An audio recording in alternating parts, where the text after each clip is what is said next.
예, 가계 빚이 1,800 뭐 70조 가까이 맞아요. 대놓고 이렇게 지금 아까 말씀 GDP 대비 지금 100% 넘어서서 네, 지금 국제 금융기관이나 국제 결제은행 포함해가지고 외부에서 지금 한국에 가계빚에는 경고세를 계속 주고 있는데 그렇죠. 예, 여기에 또 추가로 가계빚을 결국 이것도 가계빚인데요. 맞아요. 그 가계빚을 또 늘리는 거 똑같은 거는 그러니까 아까 그 총장이 온 거예요.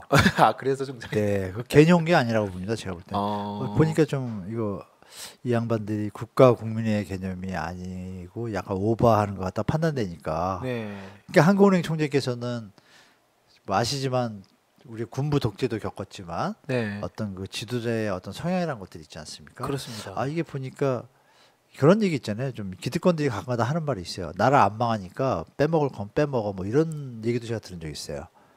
아 나라 안 망하니까 빼먹을 그렇죠. 건 빼먹자. 어, 뭐 이런 표현이 뭐 점점점 있어요. 아 그거 다 네. 아실 거예요. 아 그러니까 예 예. 그런 느낌을 지울 수가 없으니까 또 마음이 좀 답답하죠. 제가 답답하고 그런데 네. 그러니까 뭐 좀 아쉽습니다. 하여간 이번 정부의 정책이 명분은 되게 좋은데 그 내용을 들여다보면 공통적으로 이 비싼 집값을 물리고 있잖아요. 청년들한테. 그게 진짜 빚쟁이로 만든 네 거잖아요. 맞습니다. 냉정히. 네. 집값을 낮출 생각을 해야죠. 네. 그 이 정부가 대선 공약이 뭐였어요? 집값 잡겠다 했잖아요. 음. 너무 위선적이지 않습니까? 앞뒤가. 음. 그런 부분에서 기자분들이 또 문제인 것 같아요. 기자분들이 그거를 얘기해야 되잖아요, 이제. 네. 그런 부분이 뭐 제가 드릴 말씀 없지만 약간 조금 약간 스트레스 지수가 조금 뭐 높아가는 그런 경향이 있는데 네. 그럼에도 불구하고 뭐 보이지 않는 자연의 법칙은 음. 제자리로 다 회귀하잖아요. 음. 그러니까 주택 가격은 이렇게 억지로 하더라도 회귀당하는데 거기에 당하는 분들은 이제 준비 안 하고 이제 오마이뉴스 이렇게 이런 거 못 보신 분들, 바쁘신 분들, 네. 그분들은 그냥 꼼짝없이 당하는 거죠. 아. 저는 그렇게 보는데 그분들한테까지 좀 우리 시청자분들이 좀 전달하셔서 네. 좀 가끔 저도 이제 제가 저도 개인 유튜브 하지 않습니까? 댓글 네. 달리는 거 보면 어머니 아버님들이 네. 정말 안타까운 글들이 많아요. 아 자식들이 예. 막 살라고 그러는데 말리고 싶은데 음. 전달하고 싶은데 네.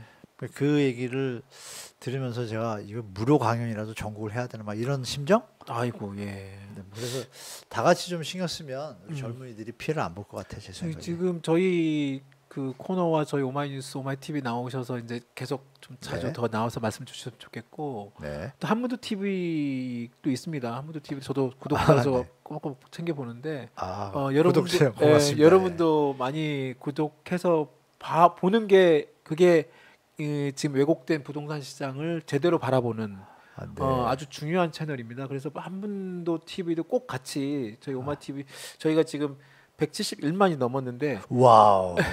아, 그래서 여기 골드 이게 골드는 예, 멋있게 100만이 너무 넘었을 때 멋있습니다. 저희가 좀 와. 오래전에 받았고요. 예. 근데 한 200만 돼야 되는 거 아니에요, 그러니까요. 오마이? 저희 교수님이 또 저번 나와주셔서 또 네. 많이 또 저희 구독자도 올라듣고 아유, 저희도 200만 향해 갈 테니까 한문도 TV도 같이 좀 많이 구독해 주세요. 아유, 그리고 고맙습니다. 예. 한문도 TV도 몇십만 더 지금 그리고 꽤 아니, 그러니까 제가 올렸던데요. 드릴 말씀 구독은 안 하시더라도 아, 거기 팩트를 알고 싶으면 이렇게 네, 보라고 전해줬으면 네, 좋겠어요. 네, 네, 보시면 그렇습니다. 도움이 네, 되시니까. 네. 그렇습니다. 이게 그 저희 댓글에 어떤 분이 이런 네. 말씀도 주셨어요.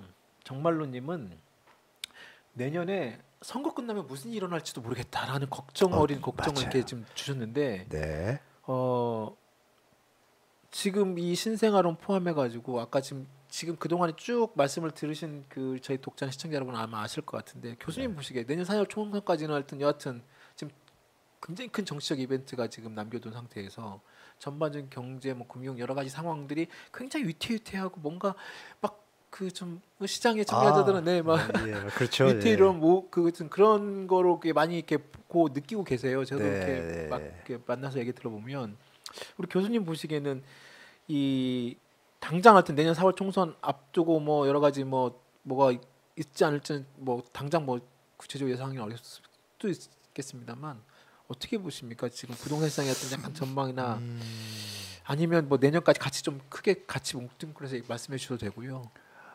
저는 뭐 언제 리스크가 좀 부실화돼서 네. 뭐 금융이든 부동산이든 터지는 거는 뭐 언제 터져도 다들 이해하는 수준이잖아요. 아, 준비가 다 돼 있지 않습니까?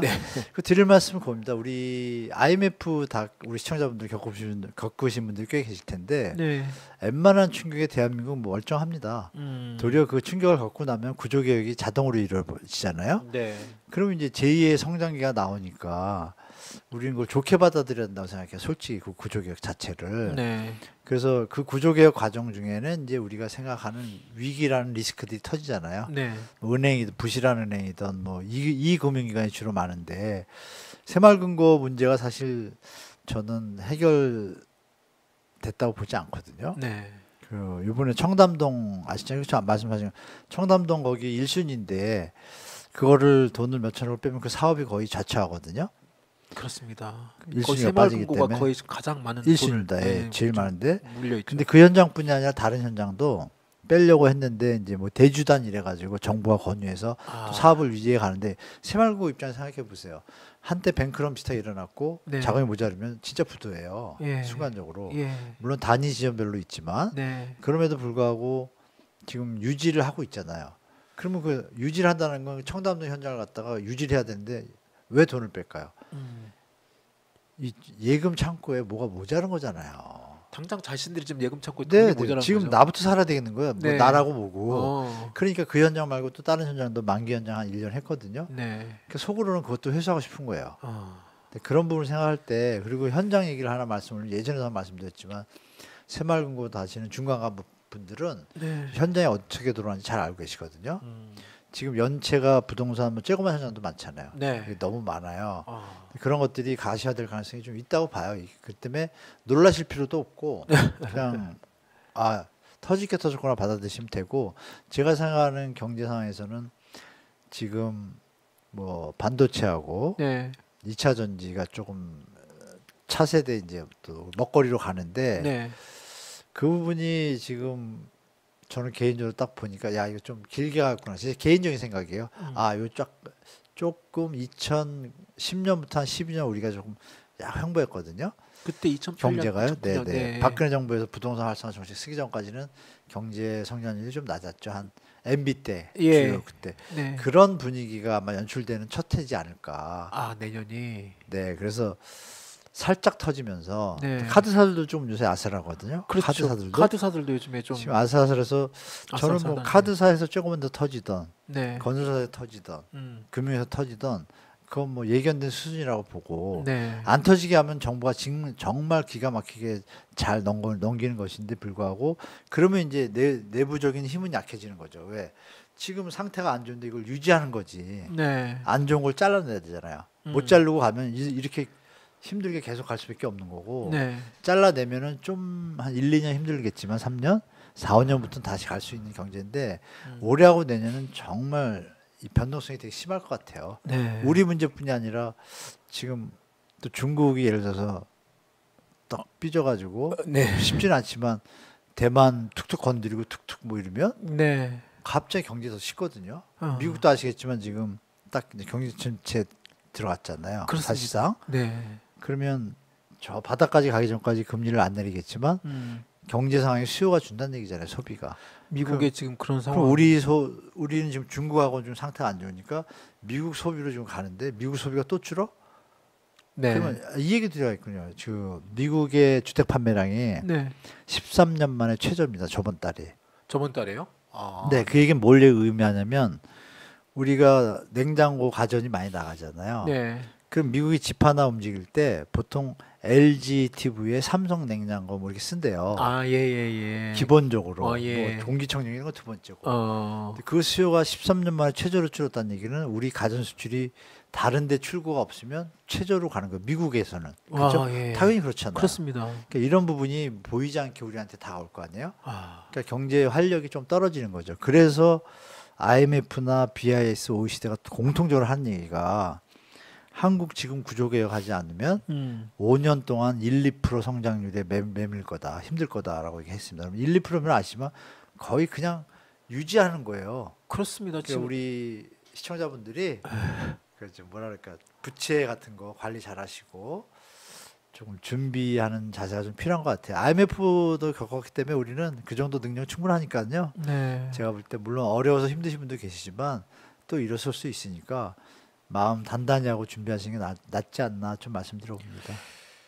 그 말씀 중에 그 특히 미국 시장, 특히 네. 미국 그 주택 판매율이 13년 만에 가장 최저치로 13년이요. 13년 만에 최저치로 떨어졌다는 말씀하시는 거. 예. 그게 지금 국내 제조업 지금 특히 삼성전자나 뭐 LG 포함해가지고 지금 그나마 제일 버틸 수 있었던 것이 최근에 중국도 그 소비 침체가 생각보다 오래 가서 중국 시장에 대한 그 수출이 굉장히 크게 줄어들었고 그나마 이제 최근에 그 데이터가 미국 시장이 그나마 좀 더 네, 맞아요. 수출이 좀 늘어나서 네. 그걸로 지금 일정 부분 이게 보완이나 이렇게 맺고 갔다고 맞아요. 했는데 지금 교수님 말씀처럼 만약에 미국도 이제 본격적인 침체 국면에 들어가기 시작하고 아까 특히 미국의 그 주택 판매량은 되게 또 중요한 그 그렇습니다. 데이터잖아요. 예. 보이지 않게 감소하니까 그렇죠. 수출액이. 예. 그것들이 이제 지금 미국 시장을 거의 우리 미국 시장이 지금 현재 국내 주요 수출 대기업들의 가장 핵심적인 어떤 네. 캐시카우 역할을 하고 있는 그 곳이 맞습니다. 향후에 이렇게 좀 침체 국면에 들어간다고 봤을 때 그렇죠. 예, 대비해야죠, 진짜. 예. 그렇군요. 지금 이 국내 내부의 어떤 그런 부채 상황, 또 가계 부채도 그렇지만 기업 부채들도 기업들의 일단 IMF 수준 넘었습니다. 그러니까요. 그렇다고 네. 하더라고요. 그러니까 네. 지금 가계 빚만도 뭐 지금 엄청나게 그 절대 수치도 많고 그렇지만 가계 기업들의 지금 부채 상황도 어마어마한 상황이고 이게 말씀하신 것처럼 이게 언제 어떻게 터져도 지금 전혀 이상하지 않을 정도의 맞습니다. 수준. 참 일단 부동산 발입니다. 제가 볼 때. 부동산 발. 네. 네. 너무 거품이 많이 꼈어요. 제가 볼 때. 그러니까요. 이런 부분들을 좀 우리 그 교수님 꾸준히 계속 그런 어떤 그 경고 사인과 집값의 어떤 그런 안정적인 어떤 그 네. 안정화, 정상화를 계속 정상가격이 예, 돼야죠. 정상화를 계속 지금 말씀해 오셨는데 네. 이걸 정부가 인위적으로 계속 지금 이렇게 좀 어떻게 좀 네. 떠받치는 어떤 그런 정책들을 계속 내놓다 보니 맞아요. 예, 이걸 오히려 더 그리고 그 사이에 영끌이나 또 뒤늦게 또 막 막차를 타려고 했던 우리 젊은 층들 맞습니다. 최근에 한 30대가 집산 비율 굉장히 많이 높아졌더라고요. 예, 이번 상반기 아파트 거래량 중에 64%, 63.6%인가가 예. 2030-40이에요. 그러니까요. 그렇더라고요. 우리나라 역사상 처음 있는 일이에요. 예. 그게 뭐냐면 그분들을 이해할 수밖에 없는 좀 부분도 하나 있습니다. 뭐냐면 40이라고 가정하면요. 네. 그분이 30살 때부터 30살이면 우리가 여자분이든 남자분이든 네. 남자분은 이제 군대 갔다 와서 진짜 직장 신입 생활. 직원일 예, 때고 한 1, 2년 차. 네. 예. 그리고 여자분들은 이제 한 4, 5년 4-5년 근무했을 때란 말이에요. 예. 근데 이제 세상을 좀 볼 줄 알 때 주택가가 오르기 시작하더니 이게 뭐 100%, 200%, 300% 오른 거예요. 예. 그 10년이면 300% 올랐거든요. 그러네요. 예. 그게 어마어마하잖아요. 그리고 하는 말이 뭐 월급으로는 뭐 이번 생을 어떻게 할 수 없다라 이런 분위기가 팽배해졌고 네. 그리고 신입 직원일 때 대리들이 갭 투자를 해가지고 돈을 벌었다고 식사 시간에 밥을 사주고 이런 분위기를 보고 지내왔단 말이에요. 네. 그 10년 동안 지내왔으니까 내린다는 생각을 못 하는 거야. 아. 프레임이 잡혀버린 거예요. 아. 중간에 잠깐 내렸잖아요. 2019년도에 좀 내리고 예, 이랬거든요. 근데 자기들이 앞만 봐도 이거는 계속 오를 것 같은 거예요. 아. 거기서 아직 못 태어나오신 분들이 꽤 많아요. 그래서 슬픈 일이 어느 여자분인데 독신인데 올인을 해가지고 요새 최근에 집을 산 거예요. 왜 샀냐고 물어보니까 더 아이러니한 거 사시고 나서 간절하게 메일로 이게 온 거예요. 예. 일을 저지른 거죠, 쉽게 말하면. 네. 저질렀는데 이게 이자가 어떻고 막 써길래 제가 뭐라고 얘기를 해요, 제가. 그러니까 이제 우리 젊은 분들이 그냥 좀 트라우마가 있으신 거예요. 집값이 너무 오르니까 이게 이거 답이 없겠구나 이런 분들이 네. 그나마 조금 소득 있는 분들이 많이 갈등하시다가 정부에 이렇게 펌핑 정책에 따라간 거예요. 아이고. 예. 너무 안타까운 일이죠. 그래서 제가 볼 때는 이런 부분에서 젊은 분들이 지금 우리 어른들이 좀 자꾸 정보를 주고 얘기를 해줘야 될 것 같아요. 맞습니다. 2011년도에 강남의 미분양이 난리가 났었다. 네. 이런 얘기 자꾸 해주고 그래야지 그분들도 보세요. 수요가 감소하면 주택가격이 내려갈 거 아니에요.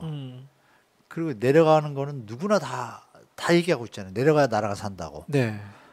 그러면 그쪽으로 우리 기성세대들이나 선배들이 얘기를 해주고 가야지. 그 안 좋은 쪽으로 자꾸 가서 같이 망하고 자기들만 산다. 아.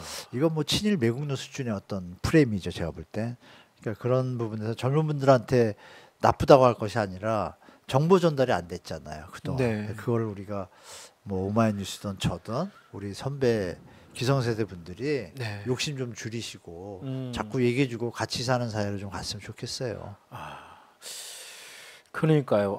이게 참 우리 교수님이 저희 이제 벌써 그 1시간이 훌쩍 넘었는데 그 마지막 말씀처럼 들리는 어떤 그 말씀이 당부 말씀이 되게 좀 마음에 확 와닿네요. 이렇게 댓글에도 보니까 어떤 분들은 막 물량 다 받아주고 10년 이상 모은 돈 집에 다 날렸네. 뭐 이렇게 좀 댓글 남아주신 분이 계시는데요. 그 정말 그 젊은 층의 어떤 그런 트라우마 그리고 그 영끌에 대한 어떤 그런 부담. 최근에 또 영끌로 해서 그 지금 금리와 이자를 견디지 못해서 지금 집을 힘드신 내놓는 분 분들도 맞죠. 좀 계시고 네. 지금 그 내놓은 집도 좀 안 팔려가지고 그러니까요. 가격 자체가 참 자기가 산 가격이 있기 때문에 그렇습니다. 예. 내가 지금 한 10억에 샀는데 막 지금 이제 도저히 그 금리를 이자를 감당하지 못해서 10억에 내놨는데 10억이 안 팔리니까 맞습니다. 그분들이 제일 힘들죠. 예. 그렇죠. 10억도 안 그런다 가격을 또 당장 내리기는 또 너무 지금 당장 눈에 그 몇천만 원에도 아쉬우니까 할 수는 없고 그럼요. 예. 그 굉장히 그 진퇴양난에 빠진 그런 사례들도 되게 많이 나오고 있고요. 이것이 이제 더 크게 더 확산되면 이게 사회 문제가 되면 굉장히 크게 저희 위기로 더 갈 수 있는. 그래서 우리 교수님이 그동안 항상 얘기하시는 그런 부동산 시장의 그 정상화 그리고 기성세대의 어떤 욕심을 탐욕을 좀 줄여라. 네, 맞습니다. 예. 줄여야죠. 그 결국 다 밑에 그 젊은 우리 후세대한테 넘겨주는 식의 그런 너무 미안하지 않나요? 예, 너무 미안하지 않나요? 그렇습니다. 마지막으로 혹시나 그래도 그런 그 젊은 세대 그리고 내년에 혹시 그래도 지금 아직 내 집 마련이나 이런 걸 좀 고민하고 계시는 우리 시청자 여러분이나 젊은 층들 한마디 좀 해주시면 어떨까라는 생각이 듭니다. 우리 오마이뉴스 시청자분들이 뭐 연령별로 다양한 거 네. 알고 있는데 네. 일단 연령을 떠나서요. 그 공공분양이 가을부터 겨울 사이에 이미 발표 좀 했고 예, 예. 아마 제 생각에 12월에 그 전에도 제가 4, 5월에 얘기를 했습니다. 분명히 가을 겨울 가면 정부에서 공공분양 좋은 자리에 싸게 한다고 발표할 거다. 발표했잖아요 저번에. 예. 근데 제가 생각한 것보다 작아 양이. 아. 그러면 생각해 보니까 그러면 12월이나 1월, 2월에 또 한번 조금 정부가 선심 쓰듯이 네. 좀 분양가도 좀 다 낮춰가지고 좋은 자리 거를 이제 좀 발표할 것 같아요. 경쟁률이 너무 세더라고요. 보니까. 세도 하셔야죠. 그러니까요. 세도 하시면 어떤 일이 벌어지냐면 네. 여러분들이 신규 청약에 가서 공공분양에 가서 안 되시더라도 네. 그 얘기 뭐냐면 다음 공공분양을 기다리려는 대기 심리가 계시니까 기존 주택에 대를 수요가 대체되는 효과가 있어서 기존 시장의 수요가 주는 효과가 확연히 나타납니다. 예. 이쪽 청약률이 높다는 얘기는 네네네. 기존 시장 소유자들은 겁나는 거예요. 그렇군요. 이거 만약에 정부가 만약에 물량을 또 이렇게 몇만 딱 하면 이거 나중에 뻔한 거거든요. 그래서 역대 뭐 공통적인 상황이 네. 정부에서 대규모 물량을 갖다 좋은 위치에 좋은 가격으로 딱 내놓으면 주택 가격은 무조건 빠져서 정상으로 갑니다. 네. 아시겠지만 노태우 정부 때 200만 원 했는데 10년 동안 주택 가격이 안정됐잖아요. 네. 그런 그렇죠. 효과는 다 알아요. 근데 근데 이제 자꾸 조절을 하니까 문제죠.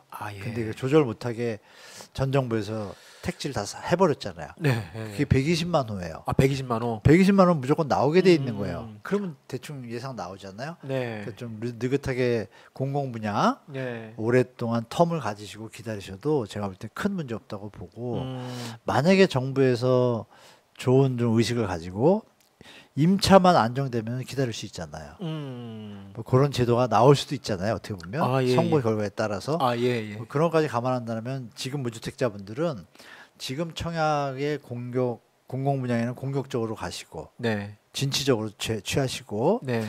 그리고 이제 못 떨어졌어요. 당첨에서 떨어지면 이제 기준주택 청약이 있잖아요. 네.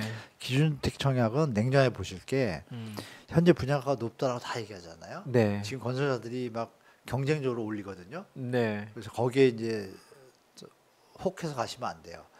2009년도에 이런 식으로 해서 분양할 때 잘 됐어요.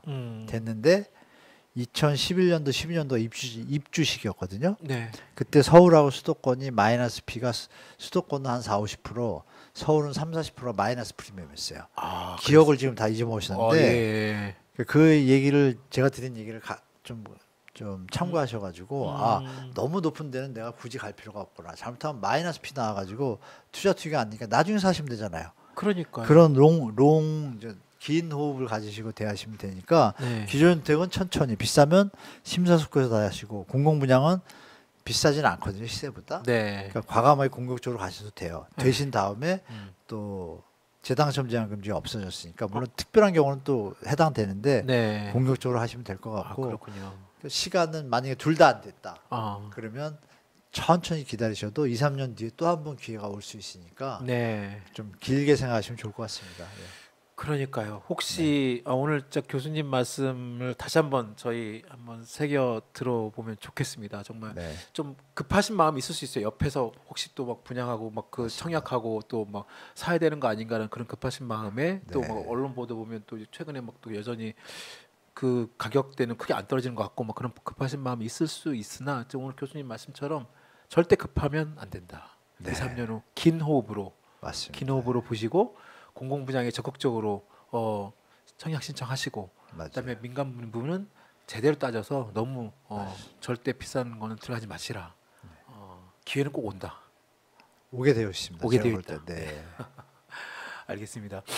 아유 오늘 저희 또 이 주중에 되게 그 귀한 시간 또 내주셔서 너무 초대해서 감사합니다. 감사드리고요. 정말 좋은 정보 이 부동산 정보가 이게 왜곡되거나 자칫 또 해석에 따라서 여러 가지 말들이 나올 수 있는 여지가 좀 많다 보니까 제대로 된 정보 그리고 제대로 된 해석과 분석이 필요한 것 어느 시장보다 필요한 것 같고요. 그래서 저희 한문도 교수님이 이런 부분들을 저희 무주택자나 아니면 일반 서민 그리고 그 청소년 많은 분들한테 도움이 되는 정보를 많이 주시고 계십니다. 말씀도 주시고요. 또 저희 오마이 TV에 좀 자주 나와서 말씀해 주시고 한문도 TV도 꼭 보십시오. 오마이 TV 꼭 저희 구독도 해주시고요. 네, 감사합니다. 자, 오늘 저희 시간 이 정도로 하고요. 다음에 또 좋은 컨텐츠로 또 찾아뵙도록 하겠습니다. 시청해 주셔서 너무 감사드립니다. 고맙습니다. 고맙습니다. 고맙습니다. 네. 고맙습니다.